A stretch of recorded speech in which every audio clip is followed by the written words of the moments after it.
হবিগঞ্জের আজমেরীগঞ্জে আধিপত্য বিস্তারকে কেন্দ্র করে দুই পক্ষের মধ্যে সংঘর্ষে পুলিশ সদস্যসহ উভয় পক্ষের অন্তত ৩০ জন আহত হয়েছেন। শুক্রবার রাতে উপজেলার সদর ইউনিয়নের বিরাট উজানপাড়া গ্রামে এ সংঘর্ষ চলে। পুলিশ ও স্থানীয়রা জানায়, উজানপাড়া গ্রামের মজিবুর রহমান এবং ইসমাইল হোসেন সরস মিয়ার লোকজনের মধ্যে দীর্ঘদিন ধরে বিরোধ চলছিল। এরই জেরে রাতে দু গ্রুপের মধ্যে সংঘর্ষ বাধে। রাত 8:30 থেকে শুরু হওয়া এই সংঘর্ষ চলে প্রায় রাত 10:30 পর্যন্ত।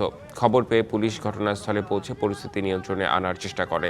এ সময় আজমেরীগঞ্জ থানার এসআই ফারুক সহ সংঘর্ষে উভয় পক্ষের অন্তত ৩০ জন আহত হন। গুরুতর আহতদের আজমেরীগঞ্জ উপজেলা স্বাস্থ্য কমপ্লেক্স এবং হবিগঞ্জ আধুনিক জেলা সদর হাসপাতালে পাঠানো হয়েছে।